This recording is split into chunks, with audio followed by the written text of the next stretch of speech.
ما لمن الناصحين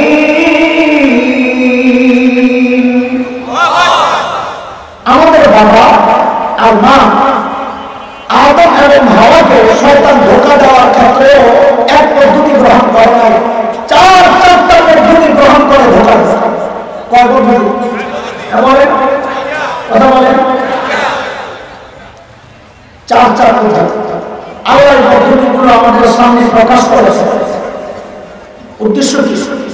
উদ্দেশ্য হচ্ছে আমাদেরকে সতর্ক করা যে শয়তানের পদ্ধতি কিন্তু কিয়ামত পর্যন্ত চলবে। খবরদার বান্দা, বাবা মা ধোঁকা খেয়েছে, তুমি কিন্তু ধোঁকা খেও না, আল্লাহ সতর্ক করছে।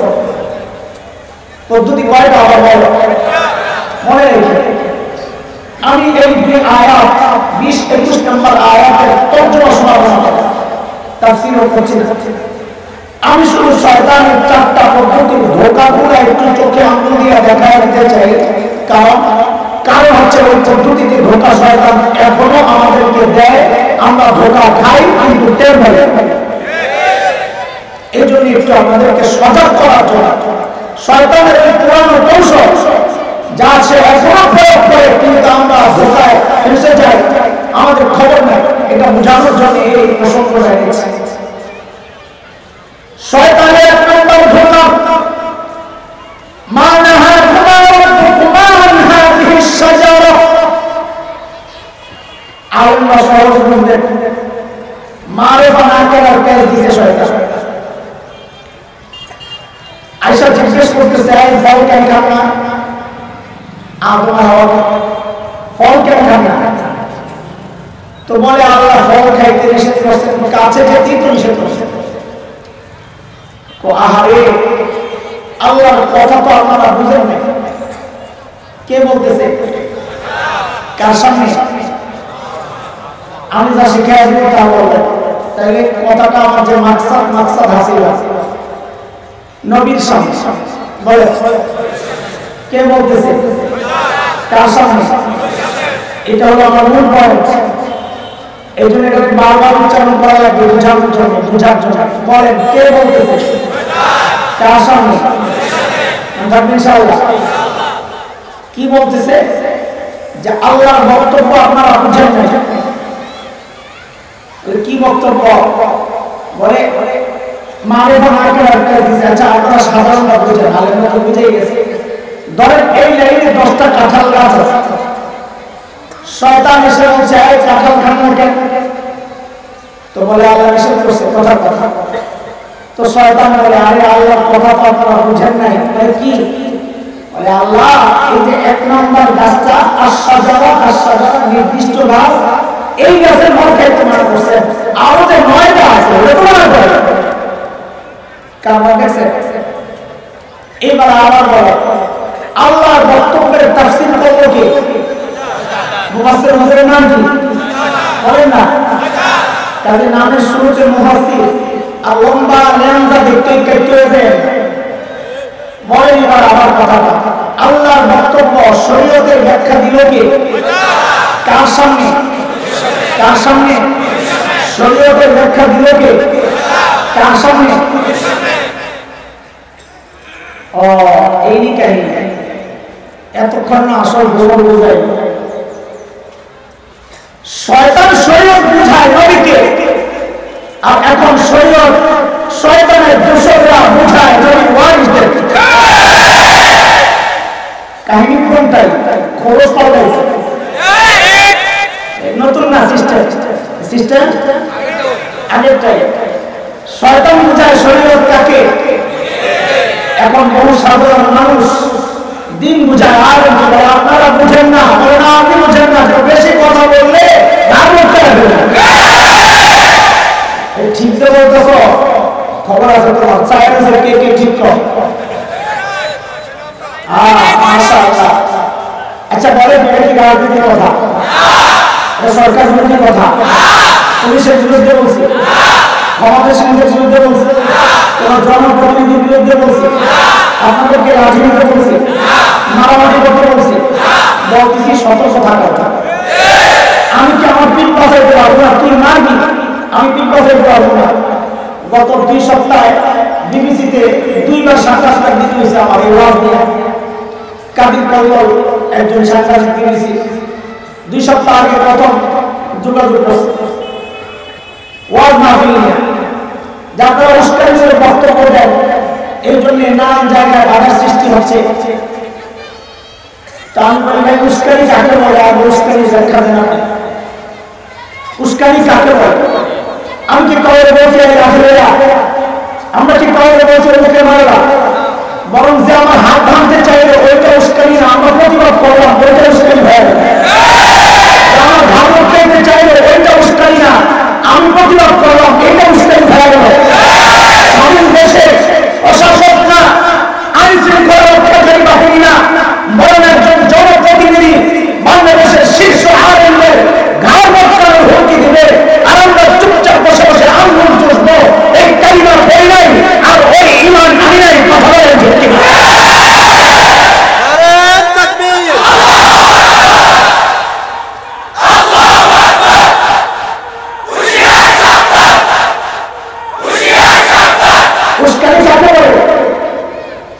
আমার কয়টা হবে? আমি চুপচাপ বসে থাকছি, আমি প্রতিবাদ করলে উস্কানি হয়ে যাবে।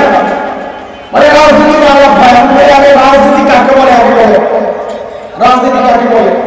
আমি রাজনীতি করি না, আমি তো রাজনীতি আলাপ করি।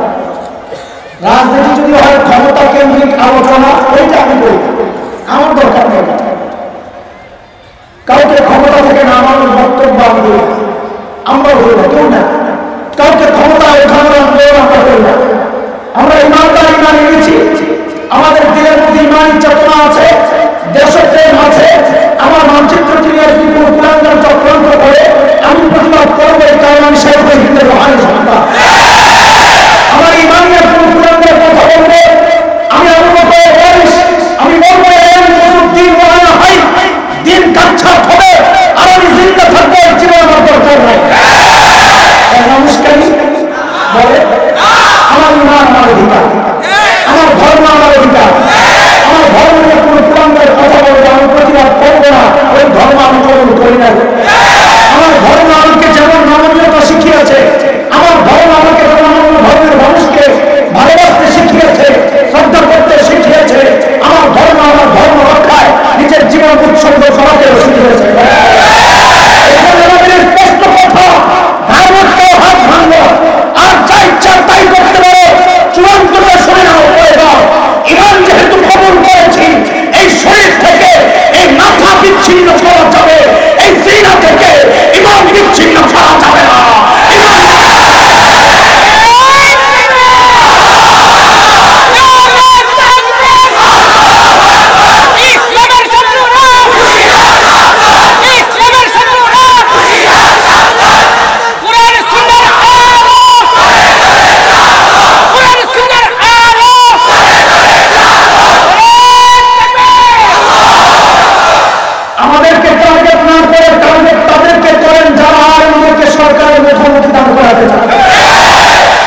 আমরা সরকারের সাথে আমাদের কোনো সংঘর্ষ নাই, কোন দলের সাথে সংঘর্ষ নাই, কোন ব্যক্তির সাথে সংঘর্ষ নাই।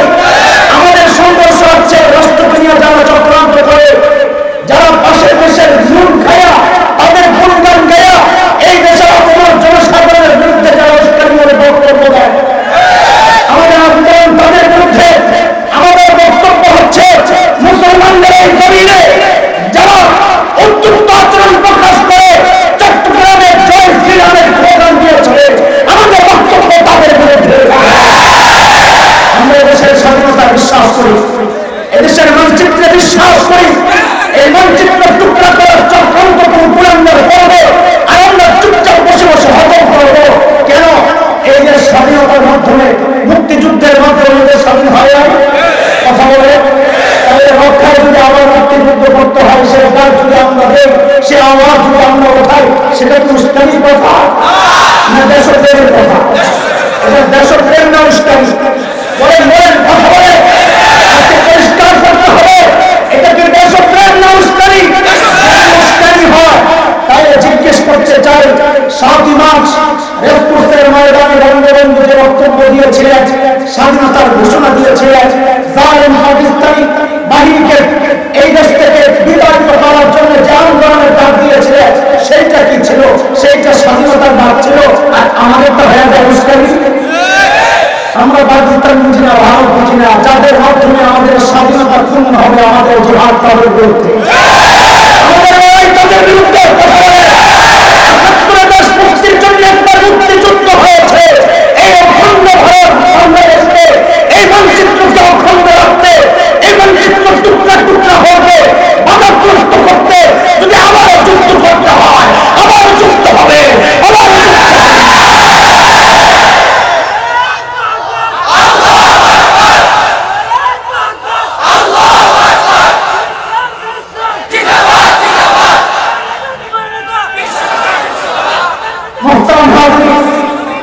এই পদ্ধতির পেছনে আলেমকে দিন বুঝায়, আগে ঘোরা ঠিক রেখে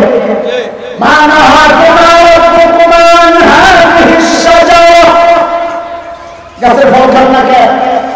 তো কি বলে ওরা আল্লাহ রান্না করেছে, তাহলে আল্লাহর কথা আপনারা বুঝেন নাই। কে বলতেছে? কারে বলতেছে? নবীকে। ইংলিশ দিন কাকে শিখাচ্ছে? ইংলিশ কাকে বলতেছে? আপনি দিন বুঝেন নাই। কাজে আমরা অবাক হয়ে নাই যখন কোন সাধারণ মানুষ হুমকির থ্রেট দিয়ে আমাদেরকে বলে হুজুরটা দিন কিচ্ছু বোঝে না, আমি কম বুঝি না। মাশাআল্লাহ, আমরা তো বলি আপনি আরো বুঝেন, কোনো সমস্যা। একজন হুমকি দিতে পারি না যে আমি হুজুর আমাকে জানাজা পড়বে না, হুমকি দিয়ে কি কর তো পড়ার পর নিজের জানাজা নিজেই বলি বলছে না, বাপের জানাজা আলহামদুলিল্লাহ আমাদের কোর্ট হাইকোর্ট আইনা শাসাইছে, গতকালকে হাইকোর্ট আইনা খুব শাসাইছে যে এটা একজন আইন শৃঙ্খলা রক্ষাকারী বাহিনী, একজন দায়িত্বশীল ব্যক্তির ভোট দিয়ে এই পদে হওয়া কোনোভাবে উচিত হয় নাই। জনগণ আপনাদেরকে সত্যি কেন ভাববে, আপনাদেরকে হুমকি কেন মনে করবে, কেন আপনারা জনগণকে থ্রেট দিবেন? জনগণের সবচাইতে বিশ্বস্ত বন্ধু তো আপনার হওয়া দরকার, জনগণের রাস্তার জায়গা তো আপনার হওয়া দরকার। এটা আমাদের হাইকোর্ট আইনা তাকে বুঝাইয়া দিচ্ছে, ভবিষ্যতে যেন এমন থ্রেট কেউ না দেয়। এটা প্রচন্ড শক্তিশালী কঠোরভাবে হাইকোর্ট থেকে রুল জারি করা হয়েছে, আলহামদুলিল্লাহ। এখন হাইকোর্টকে বলে উস্কানি দেয়, বলে আমাদের স্পষ্ট কথা, একজন আলেম তোমার বাবার জানাজা পড়ার জন্য তোমার বাবারও কবর দরকার, তোমারও কবর দরকার। কেন? আলেমকে মুরব্বী হিসাবে পাওয়া এটার জন্য কবর লাগে, কবর। হাবিব কাবিলের নাম শুনছে? কে ছিল? বলেন। আদম আলাইহিস সালামের দুই ছেলে। আল্লাহ কোরআনে তাদের দুইজনের গল্প আমাদেরকে শোনানোর জন্য বলেছেন, নবীকে হুকুম করেছেন, ওয়াতলু আলাইহিম নাবা আবনাই আদম বিল হক ইয ক্বাররাবা কুরবানা ফাতুকব্বিলা মিন আহাদিহিমা ওয়া লাম ইউতাকাব্বাল মিনাল আখার ক্বালা লাআقتلنك قال إنما يتقبل الله من المتقين।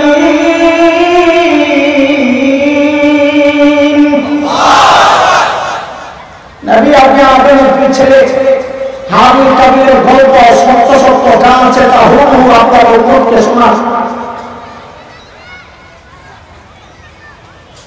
তো গল্পটা কি আসলে জানেন আপনার গল্প? আমি গল্প বিস্তারিত এতে যাবো না, সময় শরীয়ত ছিল তখন এক সিজনে এক ছেলে আর এক মেয়ে আসতে হয়েছে। তো প্রথম সিজনের ছেলে দ্বিতীয় সিজনের মেয়ে এইভাবে বিয়ে হতো। ধরেন 2020-এ এক ছেলে এক মেয়ে হয়েছে, 2021-এ এক ছেলে এক মেয়ে হয়েছে। তো আল্লাহর হুকুম শরীয়ত হচ্ছে 20-এর ছেলে 21-এর মেয়ে, 21-এর ছেলে 20-এর মেয়ে, এইভাবে ক্রস বিয়ে হবে। স্বাভাবিকভাবে কাবিলের বোন বিয়ে করবে হাবিল, হাবিলের বোন বিয়ে করবে কাবিল, এটা ছিল শরীয়ত। কাবিল দেখছে তার বোন আকলিমা, কি না আকলিমা, এত বেশি শুনেছি। তখন কাবিল ব্যাংকে বসছে, তোমরা আমার বোনকে আমি বিয়ে করবো। এটা হচ্ছে একটা বড় প্রবলেম, এটা এই সমাজের একটা বড় সমস্যা। শরীয়ত কতক্ষণ মানি? যতক্ষণ আমার পক্ষে। বলেন না? আমাদেরকে মাঝে মাঝে বলে রাজনৈতিক আলাপ নিষেধ, আসার সময় বলবে একটু রয়ে শুয়ে রাজনীতির আলাপ নিষেধ। আমি বহুদিন চিন্তা করছি রাজনীতির আলাপ কোনটা আসলে, ওটা না এবার দিলাম একদম ভেজাল। এই যে মূর্তি ভাস্কর হয়ে কথা বলে নিষেধ করছে, বললাম না বলছি নি? এরা আমরা বলি পার্থক্য নাই, এরা বলে পার্থক্য আছে। হুমকি ধমকি মামলা টামলা খাইয়া পড়ে ব্যাটে নিয়ে গেছে। শেষে বলছিল আরে করে বড় বলি করুন না, যা মাইনা বেশি যা ভাই তোর খুশি রাখ। মূর্তি আর ভাস্কর্য পার্থক্য আছে, মাইনা না তাও তোরা খুশি পাস। একজন আবার বলেছে আরে কয় কি পার্থক্য আছে, আপনি হুজুরা তাহলে কি করলাম কেন ঢুকাল? মূর্তি আর ভাস্কর্যের মধ্যে পার্থক্য আছে। পার্থক্য হলো মূর্তি বানাইলে জাহান্নামে যাবে, ভাস্কর্য বানাইলে দুজনে যাবে। তাও তোরা খুশি থাকছে। আরে ঠিক কথা, তাও তো আমাদের মারতে চাই। তোরাও বেঁচে থাক, আমরাও বেঁচে থাক, আমরা ওই ব্যাপারে কোনো কথা বলতে রাখি না, ঠিক আছে না? ওই চারটা বাদ। তো কাবিল শরীয়ত ততক্ষণ পর্যন্ত মেনেছে যতক্ষণ তার পক্ষে ছিল। যে এখন তার বিপক্ষে, মতের বিপক্ষে চলে গেছে, আমাদের রাজনীতির আলাপ হয়ে গেছে। এখন কাবিল বলে না আমার জন্য আমি বিয়ে করবো। তা হাবিল কথাটা কেমন কথা, তুমি শরীয়ত মানবা না? তাইলে আরেক কাজ কর, দেখি এটা শরীয়ত কিনা, কোরবানি দিয়ে পরীক্ষা হবে। যার কোরবানি আল্লাহ কবুল করবে সেই আগে না বিয়ে করবে। তা হাবিল বলে ঠিক আছে চলো, তো কোরবানি করছে। হাবিল নিয়ে আসছে একটা জন্তু, বকরি বা দুম্বা। কাবিল কৃষিকাজ করতো, কৃষিকাজ করা, পচা মুড়া, পচা বেগুন, টমেটো খিরায়, এই পচা কতগুলো তরকারি রয়েছে, তার সেই দুটা বেড়ে আসছে। ভালো আমি না, আমি কি পচা পচা, ওই দিন পচা, কোরবানি পচা। এখন দেখা গেল কাবিলের কোরবানি কবুল হয় না। এখন দেখা গেছে শরীয়ত আগের কোরবানির শরীয়ত তার বিপক্ষে। এখন কি বল কাবিল লাভ তুলান না, তোর গামটটা কি বলে গামটটা নিয়ে করেছিলি, করেছি তোরে মায়ের বাবু গামটটাই নিয়ে বেঁচে থাকবে, একই তো কথা। তো কাবিল হয়তো গামটটা তখন বলবো যখন দেখে শরীয়ত তার বিপক্ষে মানতে রাখি। আচ্ছা শোনে, এই গত 19 তারিখে ওই বিবিসি সাংবাদিক কাজী করলো আমার বলিস, আমি ছিলাম কক্সবাজার মাহফিল। তো বলে জানি ভাই আপনার একটা ইন্টারভিউ লাগবে। বলেন না কি লাগবে বলেন। বলে কোর্টে একজন রিট করেছে যে ওয়াজ মাহফিলে রেফারেন্স ছাড়া কথা বলা যাবে না, কোরআন হাদিসের রেফারেন্স লাগবে। শুনছেন না আপনারা? আচ্ছা না শুনলে সমস্যা নেই, এখন শুনেন। এক উকিল রিট করেছে, সরকারের কাছে আবেদন করেছে যে কোরআন হাদিসের রেফারেন্স ছাড়া কথা বলা যাবে না। আচ্ছা এই ব্যাপারে আপনার কি বক্তব্য? আমার জিজ্ঞেস করে বিবিসি সাংবাদিক।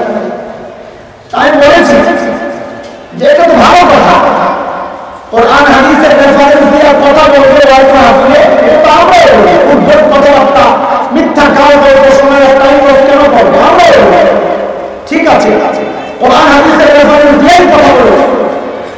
কিন্তু আমার একটা জিজ্ঞাসা, সরকারের কাছে আপনি পৌঁছায় দেন, যারা রিট করেছে তাদের কাছেও পৌঁছায় দেন যে আমরা যখন কোরআন হাদিসের কথা বলবো, কোরআন হাদিসের রেফারেন্স দিয়ে আমরা যখন কথা বলবো, তখন সরকার মহোদয় আর যারা রিট করেছে তারা বিষয়টা মানবে তো না? তখন আমরা বলবো না। আর বুঝেন নেই কথা, আমরা যখন বলবো চুরি করলে হাত কাটতে হবে, কোরআন হাদিসের রেফারেন্স দিয়ে মানবো তো? আমরা যখন বলবো জিনা করলে মেরে ফেলতে হবে, কোরআন হাদিসের রেফারেন্স দিয়ে মানবো তো? আমরা যখন বলবো ডাকাতি করলে ক্রস কাটতে হবে, মানবো তো? আমরা যখন বলবো দুর্নীতি আর সন্ত্রাস চাঁদাবাজি করলে তাকে টুকরা টুকরা করতে হবে, মানবো তো? তখন তো ওই কাবিলের মতো যেই দেখবে আমার পক্ষে শরীয়ত নাই, তখন তো ঠিকই বলবা লাভ করলাম না, তোর ধর্মটাই আরে তোমরা ঠিক হও, আমরা জানা মতো আছি। আমরা কোরআন হাদিসের রেফারেন্সের বাইরে কথা বলতেছি না। এই যখন কথা বলতেছি সূরা আরাফ আয়াত নাম্বার 20 এর উপর কথা বলতেছি। এই রেফারেন্স ছাড়া বলে রেফারেন্স ছাড়া। আচ্ছা এতক্ষণ যা বলছি এটা সরকার পতন আন্দোলনের কোনো কথা, রাষ্ট্র বিরোধী কোনো কথা না, রাষ্ট্রের পক্ষে পুলিশের বিরোধী কোনো কথা না পুলিশ নামে কোনো সন্ত্রাসীর বিরুদ্ধে বলেছি? আরে বলেন না আপনারা, ভয় পেয়েছে? ভয় পাইলে তো আমার পাওয়া দরকার। আপনারা ভয় পেয়ে আপনারা কি করবে? বেশি বেশি আমার মামলা দিচ্ছে, আমরা একটু দিলেই আর কি। আপনারা তখন কি জন্য একটু কথা বলে? আমি রাষ্ট্র বিরোধী কোনো কথা বলি না যে মামলা করবে, কেউ হুমকি ধামকি দেবে, কোনো ব্যক্তির বিরুদ্ধে বলি না, কোনো দলের বিরুদ্ধে বলি না। আমি মুসলমান, আমার ইসলাম আর কোন কথা চুপ থাকার কোন কাজ নাই আমার। আমার জীবনে তখন কোনো মায় নাই। ইসলাম যেহেতু তেমন করেছি, বিজয় আমি জায়গায় করেছি যে বোন দিনের জন্য বিধবা হতে প্রস্তুত, সন্তান আমার জন্ম দিয়েছি যে সন্তান দিনের জন্য এতিম হতে প্রস্তুত। আমরা তো ওই ভয়ের সন্তান, ওই ইমান এনেছি, ওই দিন শিখেছি। দিনের জন্য যত কোরবানি দরকার কোরবানি দিতে প্রস্তুত। যদি রক্ত দিতে হয় রক্ত দিতে প্রস্তুত, মাল দিতে হয় মাল দিতে প্রস্তুত, যদি কল্লা দিতে হয় কল্লা দিতে প্রস্তুত, কল্লা দিতে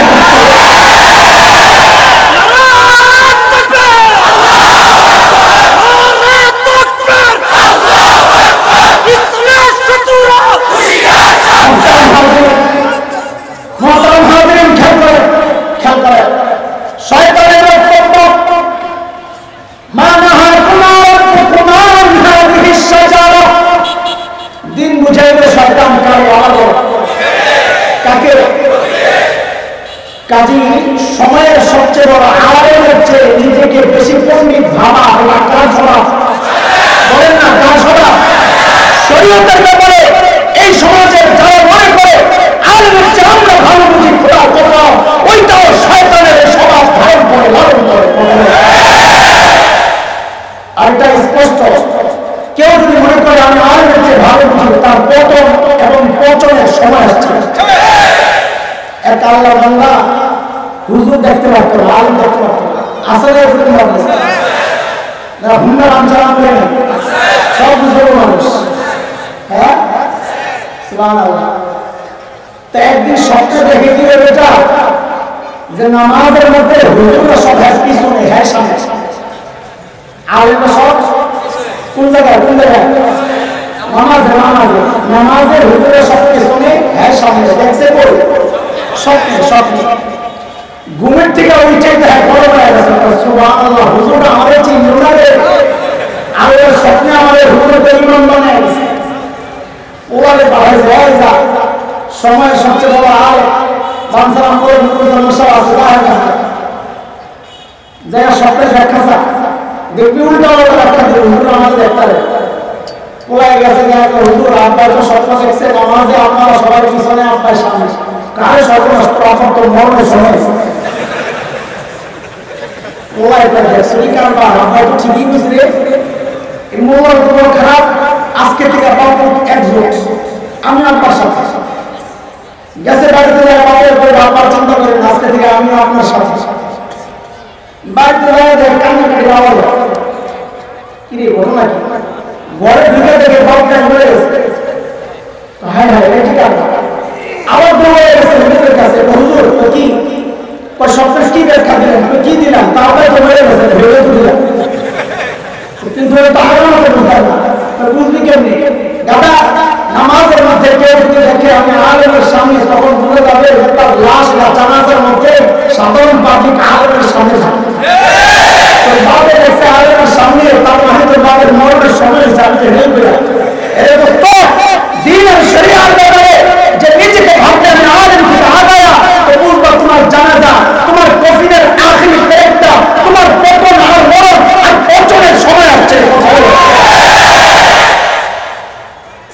শয়তানের ধোঁকা একটা গেল মাত্র। কাকে দিচ্ছে শয়তান? নবীকে হয়তো মাথায় রেখে কাকে? দুই নম্বর ব্যাখ্যা শয়তানের কার সামনে? বারবার বলতেছি সময়ের প্রেক্ষাপটকে মিলান, একসাথে মিলান যে এই পত্রিকায় যে এই রাস্তা পত্রিকায় এলো সাধারণ মানুষ এখন যায় আলেমকে বোঝায় যে আমি ভালো বুঝি। এই সব পত্রিকা পাইলো এটা একটু বোঝার চেষ্টা করেন, দেখেন একটা একটা দেখতে পারেন। দুই নম্বর ব্যাখ্যা ইল্লা আন তাকুনা মালাকাইন,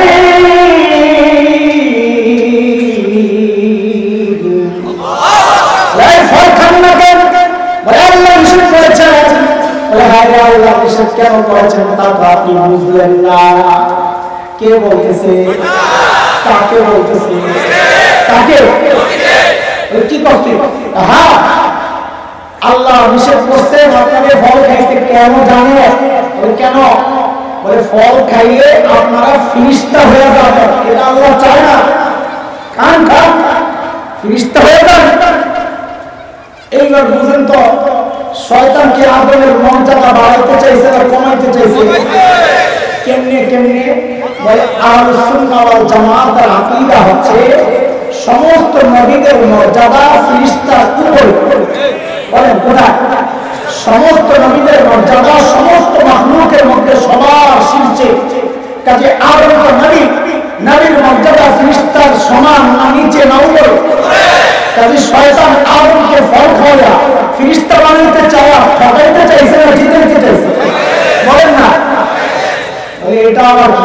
বলে হ্যাঁ, এই যুগেও শয়তান একই ধোঁকা দেয়, অথবা শয়তানের দোসররা একই ধোঁকা দেয়। আমরা ধোঁকা খাই কিন্তু টের পাই না কোন লাইনে ধোঁকা হচ্ছে।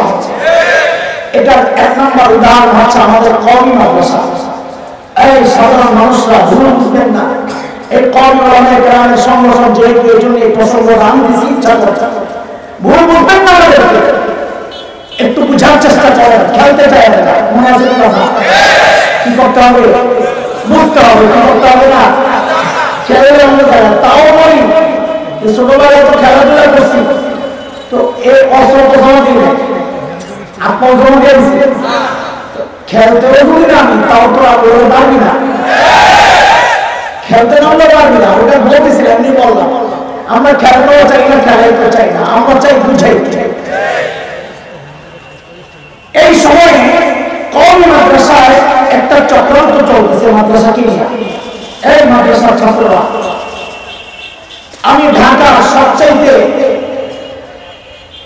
আভিজাত্য কোন যে এলাকা, অভিজাত এলাকা, ওই এলাকায় বড় হয়েছে ধানমন্ডি।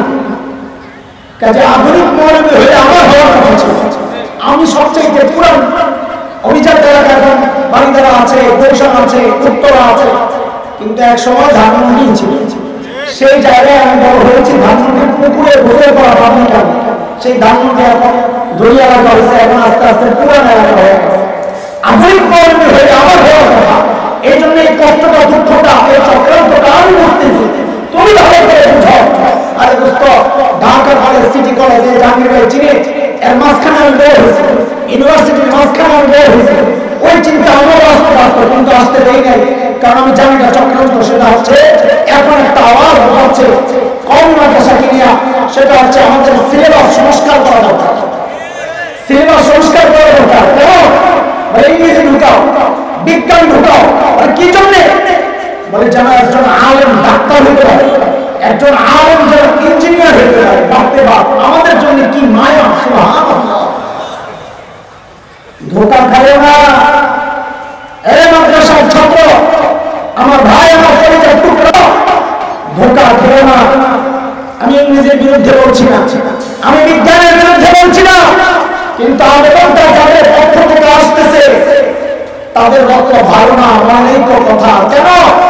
কারণ আমি ডাক্তার হয়ে তার লাভ কি, আমি ইঞ্জিনিয়ার হয়ে তার লাভ কি? বরং তার লাভ ছিল ওই যে হাজার হাজার ইঞ্জিনিয়ার বেকার, তাদেরকে আগে চাকরি দেওয়া, হাজার হাজার ডাক্তার বেকার, তাদেরকে আগে চাকরি দেওয়া। এত বেকার ডাক্তার ইঞ্জিনিয়ার থাকতে আলেমকে তুমি ডাক্তার বানাতে আসছো কতটুকু? আমরা বুঝি কি কাহিনী? কি কাহিনী হচ্ছে শয়তান চাইছে নবীকে ফেরেশতা বানাইতে, মর্যাদা বাড়াইতে চাইছে না কমাইতে চাইছে। নবী আলাইহিস সালাম বলেছেন, খায়রুকুম মান তাআল্লামাল কুরআনা ওয়া আল্লামা। সমাজের সবচেয়ে দামি মানুষ যারা কোরআন পড়ে, যারা কোরআন পড়ায়। আলহামদুলিল্লাহ বলে। সবচেয়ে সম্মানিত কে? যারা কোরআনের শিক্ষক, যারা কোরআনের ছাত্র। নবী সর্বোচ্চ মর্যাদা দিলেন আলেমকে। কাকে? কাকে? নবী সর্বোচ্চ মর্যাদা দিলেন আলেমকে। আমি আলেম হয়ে গর্বিত, তুমি তার চেয়ে নিচে আমায় ডাক্তার বানাতে চাও কোন লোককে? এই শয়তান যেমন নবীকে চাইছে ফেরেশতা বানাইতে, এরা আলেমকে চায় ডাক্তার বানাইতে। শয়তান যেমন নবীকে চাইছে ফেরেশতা বানাইতে, এরা আলেমকে চায় ইঞ্জিনিয়ার বানাইতে। কথা ঠিক কিনা বলে? ডাক্তার, ইঞ্জিনিয়ার না আমার পক্ষে কথা না। আপনাদের প্রতি শ্রদ্ধা রেখেই বলছি, এটা আমাদের বিষয়। আপনাদেরকে অসম্মান করা, খাটো করা মাকসাদ না। আমি আমার পিঠ বাঁচাচ্ছি, প্লিজ, আমি আমার পিঠ বাঁচাচ্ছি, আপনাকে খাটো করছি না। বরং আমাদের পাল্টা একটা প্রশ্ন আছে আপনাদের কাছে। যারা মাদ্রাসার শিক্ষা সিলেবাস সংস্কার করে আলেমকে ডাক্তার বানাতে চায়, ইঞ্জিনিয়ার বানাতে চায়, তাদের উদ্দেশ্যে আমাদের একটা কথা, কেন এটা কেন করতে চায়? তো জবাব আসে, বড় আন্তরিকতাপূর্ণ জবাব। সেটা হচ্ছে সমস্যা কি? একজন আলেম সমাজে সম্মানিত ভাবে থাকবে, ডাক্তার ইঞ্জিনিয়ার তাদের মতো এরকম সুযোগ সুবিধা ভোগ করবে। বাপরে বাপ, মাশাআল্লাহ, একজন আলেম হযরত মাওলানা ডাক্তার আল্লামা জাহাঙ্গীর সাহেব দামাত বরকাতুহুল আলিয়া, হযরত মাওলানা আল্লামা ডাক্তার ইঞ্জিনিয়ার মহিউদ্দিন কাসিমি দামাত বরকাতুহুল, বড় সুন্দর তো লাগে, তাই না? খারাপ না। কিন্তু আমাদের প্রশ্ন হলো, এই প্রস্তাব নিয়ে কয়দিন ঢাকা মেডিকেল কলেজে গেছে, এই প্রস্তাব নিয়ে কয়দিন বুয়েটে গেছেন, কুয়েটে গেছে, চুয়েটে গেছে। ও ভাই, আপনাদের শিক্ষা সিলেবাসটা একটু সংস্কার করেন। বলে কেন? বলে কোরআন ঢুকান, হাদিস ঢুকান। বলে কি জন্যে? বলে একজন ডাক্তার যেন আলেম হয়ে এই প্রস্তাব তো তাদেরকে দাও না, ঘটনা কি? আমাদেরকে কেন দিতে আসো? আমরা বুঝে গেছি, ওই যে শয়তান আমার বাবার নবী আদমকে ধোঁকা দিয়েছিল, নবীকে ফেরেশতা বানাতে চাইছিল, এই যুগে শয়তানের দুশমনরা আলেমের ওয়ারিসকে একচেয়ে নিচের মর্যাদা ডাক্তার বানাইতে চায়, ইঞ্জিনিয়ার বানাইতে চায়। ধোঁকা খাইতে রাজি না ইনশাআল্লাহ। বুঝে আসতেছে কথা? শয়তান যখন দেখলো দুইটা ব্যর্থ, কয়টা দিছে ধোঁকা? কয়টা? বুঝতেছেন ধোঁকাগুলা? এই জমানার সাথে মিলতেছে কিছু না? ধোঁকা কোরআনেরটা কোরআনেই থাকতে যায়, এগুলো বাইর করে ব্যাখ্যা দেওয়ার দরকার নেই, তাই না? ওই নিয়ে তো আপনারা খুশি। আপনারা তো চান আমাদেরকে গুলিস্তানের হালুয়া বিক্রেতা বানাইতে, জানি একটা পানি খাওয়া। আপনারা তো চান আমাদেরকে গুলিস্তানের হালুয়া বিক্রেতা বানাইতে, হালুয়া। বুঝেননি এরা? আর গুলিস্তানের হালুয়া বিক্রেতা বুঝেননি আপনারা? একটু বুঝেন, একটু পানি খাই চারটে বাজে গেছে, শেষ করে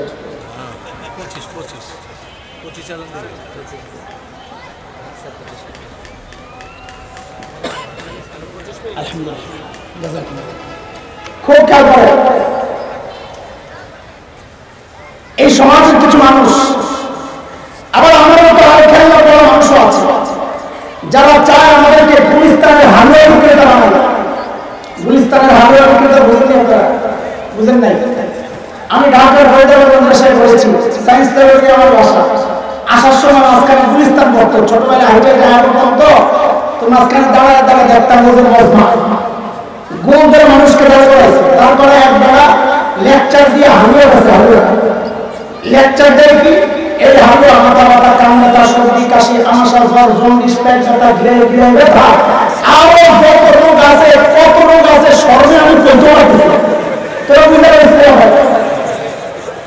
এই হালুয়া বেচতেছে, সব রোগের চিকিৎসা এক হালুয়া। এটা কি ভালো ডাক্তার না বাপ্পা? কথা বলেন না। সঠিক ডাক্তার না বাপ্পা? বাপ্পা সঠিক ডাক্তার যে, বিজ্ঞ ডাক্তার যে, প্রাজ্ঞ ডাক্তার যে, সে কোনদিন এক রোগের জন্য সব ওষুধ দিবে না। যদি প্যারাসিটামল লাগে প্যারাসিটামল দিবে, কথা বলে। যদি অ্যান্টিবায়োটিক লাগে অ্যান্টিবায়োটিক দিবে, কথা ঠিক। যদি ইনজেকশন লাগে ইনজেকশন দিবে, কথা ঠিক। যদি অপারেশন করতে হয় অপারেশন করবে, কথা ঠিক। কিন্তু এখন এক শ্রেণীর মানুষ চায় আমাদেরকে গুলিস্তানের হালুয়া বিক্রেতা বানাইতে। তো ওয়াজ করবেন কবরের ওয়াজ, কি ওয়াজ? সমাজের যত সমস্যা হচ্ছে এটা আপনার বিষয়। আপনি খালি কান্দাকারীর ওয়াজ করবেন, আসমানের উপরে ওয়াজ করবেন, জমিনের নিচে ওয়াজ করবেন, সব সমস্যার জন্য কবরের ওয়াজ করেন। আমাদের গুলিস্তানের হালুয়া বেচা বাপ্পা আলেম হয়েছে। কিন্তু আলেমদের কাজ হচ্ছে কখন যা দরকার তাই বের করবে। যদি চোখের পানি ফেলার তোমাকে বুঝাইতে হয়, বিজ্ঞ আলেমের কাজ হচ্ছে চোখের পানি ফেলাই তোমাকে বুঝাবে। যদি আরেকটু কঠিন কথা বলতে হয়, চোখের পানি ফেলাইয়া সাথে একটু কঠিন কথা বলিয়া আমাদের ভাই মুস্তাফিজুর কাতুমকে পাঠিয়ে দেবো যে ভাই একটু হুঙ্কারে দিবা, ধমকে দিবা, আবার একটু চোখের পানি ফেলাইয়া পিঠের মধ্যে একটু হিসাব দিয়া একটু বুঝাইয়া দিবা। এটা বিজ্ঞ ডাক্তারের কাজ। আর আমরা যদি মনে করি যে ওই জায়গায় অপারেশন করা দরকার, আমরা ওই জায়গায় মামলা হতে পাঠাই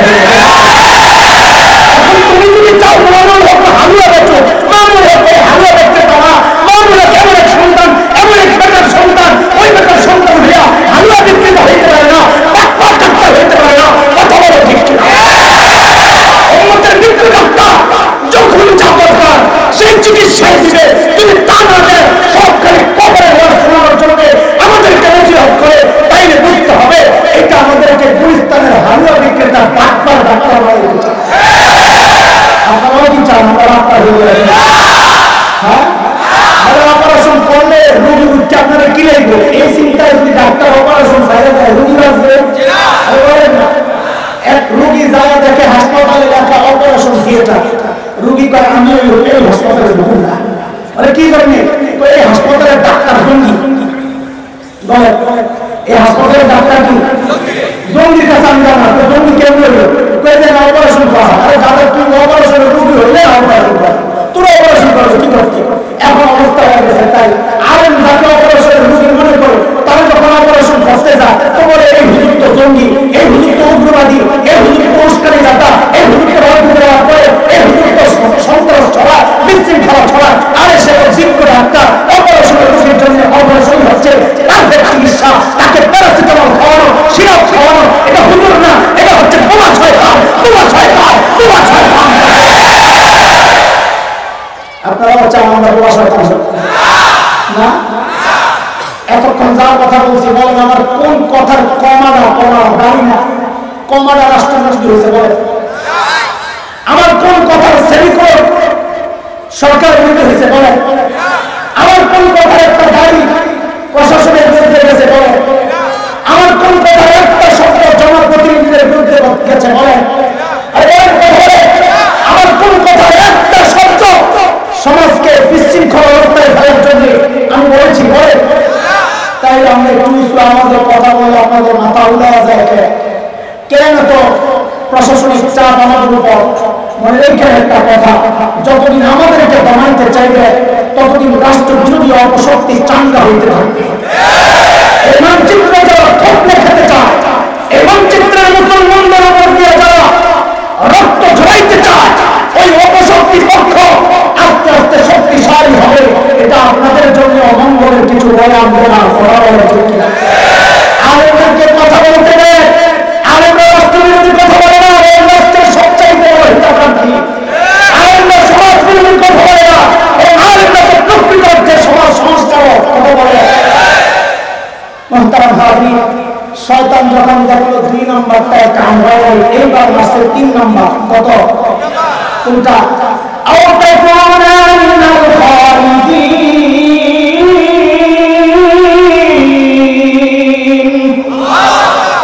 বলে ফল খাওয়া কি জন্য বলে আল্লাহ মানা করছে ভাই খোদা আল্লাহর কথা তো আপনারা বুঝেন নাই কে বলতেছে আমার কথা কার সামনে পুরান গান আমাকে এটা পুরান কাহিনী নামে কেউ চলতেছে কোথায় সাধারণ পাবলিক আইনকে শরীয়ত বোঝায় আর বলেন সাধারণ পাবলিক আইনকে শরীয়ত বোঝায় আইন বলে পার্থক্য নাই তারা বলে পার্থক্য আছে আইন বলে লাউ কদু পার্থক্য নাই তারা বলে লাউ কদু পার্থক্য বলে মানবিনাও পায় না তাহলে পাকিস্তান চলে যায় কই চলে যায় লাউ কদু পার্থক্য না মানলে কই চলে যায় আমি বলি কি ভাই তুমি পাঠাইতেই হয় পাকিস্তান পাঠাই আমরা পাকিস্তান প্রেমী না আমরা মক্কা মদিনা প্রেমী একটা ভিসা করে মক্কা মদিনা পাঠাই দেবো থাকুন না আপনাদের আরে কথা বল আমরা যাবো না ইনশাআল্লাহ এই শেকলের সাথে আমাদের সম্পর্ক আমাদের শেকলের জমিনে পতিত আলহামদুলিল্লাহ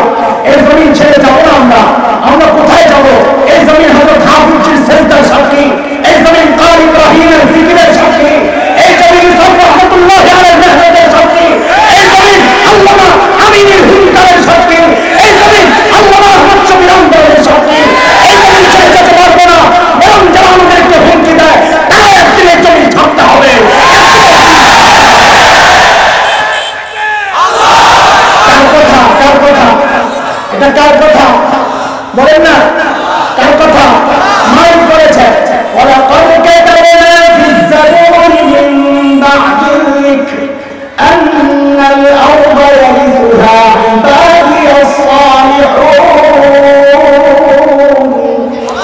আল্লাহ বলেছেন জমিনের ক্ষমতা জমিনের দায়িত্ব জমিনের আর মালিক আমি নেককার আমার নেককার ইমানদার বান্দা কি বানাবো ওয়াদা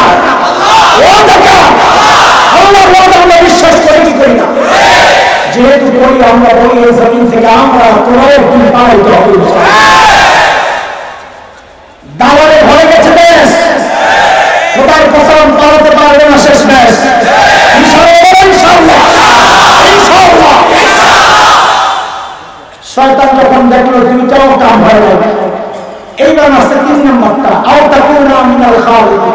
তো ফল খান না কি জন্য? বলে আল্লাহ নিষেধ করছে। বলে আল্লাহ কি জন্য নিষেধ করছে বুঝেন নাই? এই ফল খাইলে জান্নাতে স্থায়ীভাবে থাকার ব্যবস্থা হয়ে যাবে, এটা আল্লাহ চায় না। দেখছেন নি কাজ না? বলে এটা তো ভালোই চাইছে, জান্নাতে স্থায়ীভাবে থাকার ব্যবস্থা করতে চাইছিল। ভালো চাইছে কি মন্দ চাইছে এটা বিষয় না। বিষয় হচ্ছে আমার জন্য কোনটা ভালো কোনটা মন্দ এটা আমার দেখার বিষয় না। মক্কায় নামাজ পড়লে 1 রাকাতের সওয়াব কত? 1 লাখ। হাজিরা 6 তারিখ 7 তারিখে ইহরাম বান্দা মক্কা ছাইরা মিনায় চলে যায়। আসেন আলেমরা বলেন এমন কোন মাসআলা আছে যে মিনায় গেলে 50,000 1 রাকাত বাইরে 50,000 হয়, 20,000 হয়, 10,000 হয়, 5,000 হয়, যা আছে তাই, তাই তো? তাহলে 1 লক্ষের সওয়াব দিয়া মিনায় কেন যাইতেছে? এর নামই ইসলাম। কোন জায়গায় সওয়াব বেশি কোন জায়গায় সওয়াব কম এটা তোমার দেখার বিষয় না। তোমার কাজ হচ্ছে আল্লাহর হুকুম মানা। আল্লাহ যদি বলেন আজকে রোজা রাখবি তো রোজা রাখা ফরজ। আল্লাহ যদি বলেন ঈদের দিন রোজা না রাখা ফরজ তো ঈদের দিন রোজা না রাখা ফরজ। আল্লাহ যদি বলেন আযান হয়েছে নামাজ পড়া ফরজ। আল্লাহ যদি বলেন সূর্য উঠতেছে নামাজ পড়বি না তখন নামাজ না পড়া ফরজ। আল্লাহ বলেছেন নবী বলেছেন মক্কায় নামাজ পড়লে 1 ওয়াক্ত 1 লক্ষ রাকাত নামাজের সওয়াব থাকলে, কিন্তু আল্লাহর হুকুম যখন আসবে এখন মক্কা ছাড়তে হবে তখন 1 লক্ষ দেখার বিষয় না, আল্লাহর হুকুম মানাই আমাদের জন্য জরুরি। মানে ফল খাইয়ে জান্নাতে থাকবো কি থাকবো না এটা বিষয় না। আল্লাহর মিজাজ আর মর্জি হচ্ছে আমাকে আল্লাহ তৈরি করছেন জান্নাতে থাকার জন্য না, আমাকে আল্লাহ বানিয়েছেন দুনিয়ায় থাকার জন্য। তাহলে আমি ফল খাওয়া আল্লাহর ইচ্ছা যদি দাঁড়ায় কেন জান্নাতে থাকতে চাইবো? আমি ধোকা বুঝছে আপনারা। বাকি একটা প্রশ্ন আপনাদের জানতে পারে, আমি প্রশ্ন হল করতেছি।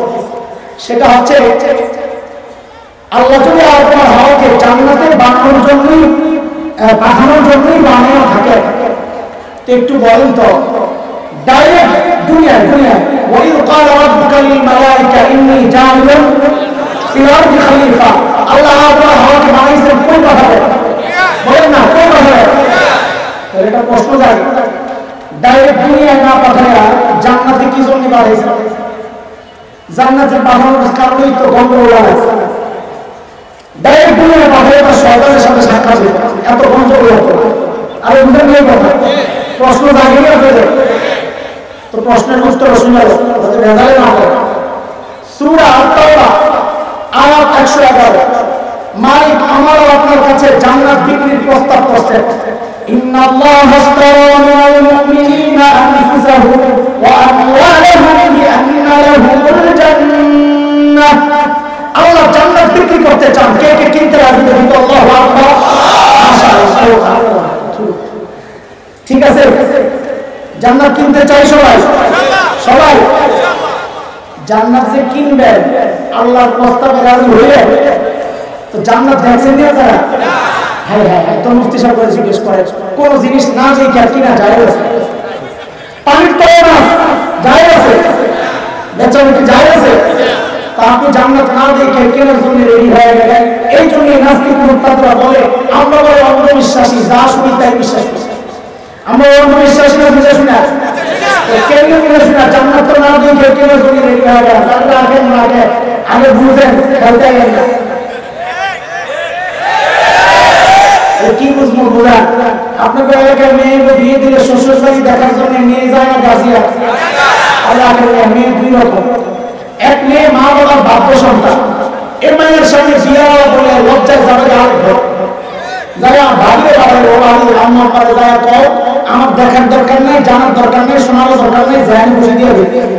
ঠিক নেই? আর মাইয়া যদি হয় ঢাকার শাহবাগের স্লোগান করে না, হ্যাঁ বিয়েটা নেয় গামলা খাওয়া আর নিজেকে বিরুদ্ধে মশাল মিছিল করে। মাইয়া যদি হয় ওই চাইতে এর সামনে যদি বিয়ের প্রস্তাব দেয় আমি আগে গ্রুপ স্টাডি করে আনি। কি করবো? গ্রুপ স্টাডি করে আনি, এরপরে হাসপাতালে যাবো আর কি আসে আজকে এমন একটা ঘটনা যে করোনা বসে বক্তব্য শুনতে হবে এমন কথা বল না। সোরের দল বেড়ি করে আমার সব দেখাই দিবে। তা আমি আপনাকে জিজ্ঞেস করি আপনার মা বাবার বাধ্য সন্তান না অবাধ্য সন্তান? বাধ্য সন্তান।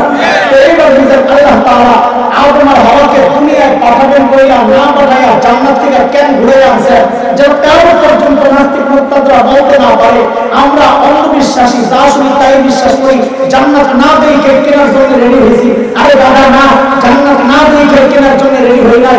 আমরা মা বাবার বাধ্য সন্তান, আমাদের বাবা আপন জান্নাত দেখছে, আমাদের মা বাবা জান্নাত দেখছে, আমাদের আর দেখার দরকার নেই। শয়তান যখন দেখলো কাজ করছে ধোকা এবার দিতে পারে এর কাম তো এটাই, একটা না পারলে আর একটা। এইবার পুরো টুপিটাপি লাগায় তসবি লইয়া পুরো হাসান বসরি হয়ে গেছে। বাংলাদেশে এক শ্রেণীর রাজনীতিবিদ আছে, সারা জীবন হুজুরের বিরুদ্ধে লেগে থাকবে, যখন দেখে আর কমাইতে পারে না, এখন তো নির্বাচন আয় করছে, এখন তো ভোট লাগবে, তো কি করে টুপিটাপি লাগায় হাসান বসরি হয়ে যায়, হিজাব লাগায় রাবেয়া বসরিয়া হয়ে যায়। আমি শিখতে পারছি না, আরে কথা বল না, আমি তো বলেছি সিস্টেম অনেকটাই, তোমরা বুঝতেছো না, এটাই বুঝাই দিতেছি যে ঢোকার পিছনের চাই নতুন না, এটা শুধু মোড় চেঞ্জ হয়েছে, পোটলা চেঞ্জ হয়েছে, পোটলা বুঝেন তো, এক চেঞ্জ হয়েছে, ভিতরে জিনিস একটাই। শয়তান যখন দেখলো তিন ধোকায় কাম হয় নাই, এইবার পুরা বুঝলো সাইজা কয় আমারে আপনারা ভুল বুঝলেন, আমি আল্লাহ মানুষ, আল্লাহর কসম কি আল্লাহ যে মানে শেখায় যে মানে না শেখায়, যে মানে শেখা হলে কসম খাইবো আমার থেকে খাইবো। তো শয়তান আয় কয় অকসমহুমা ইন্নী লাকুমা লামিনান নাসিহিন। আল্লাহর কসম খাওয়া বলি, আল্লাহর কসম খাওয়া বলি আমি আপনাদের হিতাকাঙ্ক্ষী, আমার ভুল বুঝেন না। সুবহানাল্লাহ। পুরা এটা দেখে আমার ভারতের কারণে দেখে আমার পুরো শয়তান মনে করে আইসা বলে আমরা বাংলাদেশের বন্ধু, বাংলাদেশে বলে প্রমাণ দাও, প্রমাণ পেঁয়াজের দাম বাড়া থাকলে বাড়াই না, তখন কৃষকের ঘরে পেঁয়াজ তখন বড় ছাড়া দিই, এটা হলো বন্ধু। ভারত আমার যে কি বন্ধু ওসমান এগুলো বলতে আমাকে কোন যায় আগুন দেবো, কারণ লবণ খাইছে, লবণের একটা দিন আছে বলেন না, আমরা লবণ খাই আল্লাহ কোনো দেখবে কার পুলিশ কর্মকর্তা আমাকে মহব্বত করে, আমার পিছনে লাগে থাকা ইসলামে দেয়, তা আমার বলে কি হুজুর আমরা মহব্বত করি কিন্তু করুন কি চাকরি করি। তা আমি বলেছি ভাই আপনার চাকরি আপনি করেন, আপনার চাকরি কেমনি টিকে চেষ্টা করেন, আমি আমার মালিকের চাকরি করি, আমি আমার মালিকের চাকরি টিকানোর চেষ্টা করতেছি। আপনার চাকরি গেলে আপনার দুনিয়া বরবাদ, আমার চাকরি গেলে আমার দুনিয়া আখেরাত সব বরবাদ। আপনারটা আপনি করতে থাকেন, আমারটা আমি করতে থাকি। ও ভাই আমরা মালিকের চাকরি করি, এই জন্য কারো নুন খাই না, নুন গায়ে একমাত্র যার নুন খাই, মুফতি আমিন রহমাতুল্লাহ আলাইহি একটা গল্প বলে আমি বয়ান শেষ করতেছি, গল্প দিয়ে শুরু করছি, গল্প বলে শেষ করতেছি বুঝানোর জন্য। মুফতি আমিন রহমাতুল্লাহ আলাইহি একটা গল্প বলতে ভারত আমাদের কেমন বন্ধু এটা বুঝানোর জন্য, শুনবেন আপনারা শেষ করুন। হুজুর বলেছেন 25,000 বই দেখলাম যে গল্পটা বলে শেষ করতেছি। এক বিশ্বাস এক মুরিদরে দিছে খেলা হবে, মুরিদের বেশভূষ দেখে বিশ্বাস নরম হয়ে গেছে, সহজ সরল মানুষ পুরো দরবেশ কি পাখিটা কি জুম্বা জুম্বা লাগাই গেছে কি কি আরে বলেন না দরবেশ ছিল না আপনারা, আসলে দরবেশ ছিল না, ওটা ছিল ঘরে বেশ। কি ছিল কি ছিল ঘরে বেশ।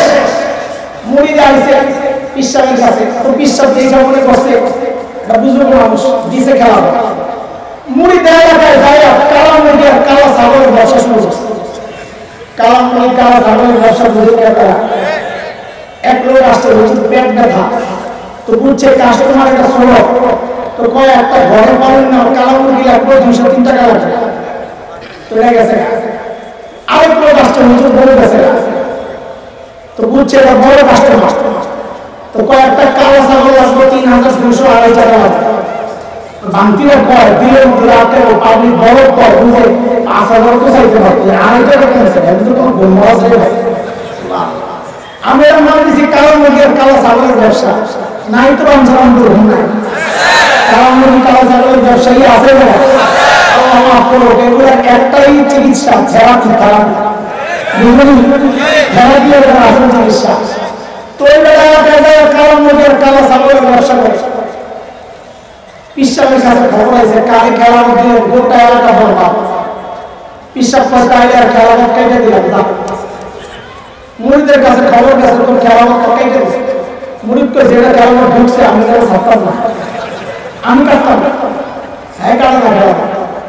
কদিন পরে পিসাব হয়ে এলাকায় কই জানি যায়, হঠাৎ মনে বসছে আর এই বাপ্পালের বাড়ি নেই এলাকায় পিসাব কইলে টুনটুন করা শুরু করছে আর দুরুশ্বরী ইস্তেগফার করতেছে। হঠাৎ দেখে মুরিদ ছাড়ে এমন করে যায় পানি নেই, মুরিদ পিসাবে পায়া হাত এরকম ছড়ায় একটা হুজুর জীবনের বহু বড় একটা আকাঙ্ক্ষা আপনারা আমার বাড়িতে যাইতে চাইবেন, খাওয়ার মজা দিয়ে টাইম লেগে গেছে জোর করে পিসাবে মুরিদের বাড়িতে নিয়ে পিসাবে চাপে ঘুমা। তো পিসাব ঘুমাইছে গাছি একটা মুরিদে গেছে বাজার, বড় মাছ একটা হয়েছে নদীর পাশের নদী, একটা বড় রুই মাছ পাইছে রয়ে গেছে।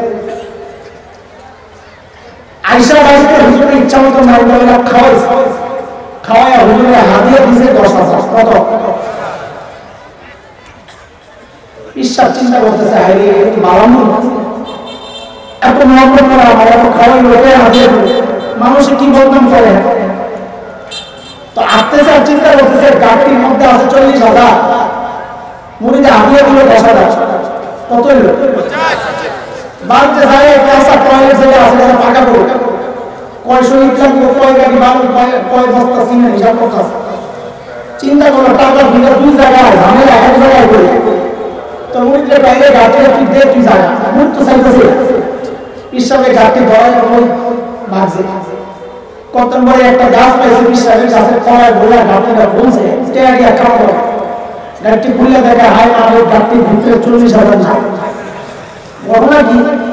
ঘটনা হলো মুড়িতে পিসাবে ঘুম করে গাড়িটা খুলছে, খুললে 40,000 বাইর করছে, বাইর করে 10,000 দিয়ে বাজার করছে, 10,000 হুজুরে হাতিয়ে দিছে আর 20,000 মেরে দিছে।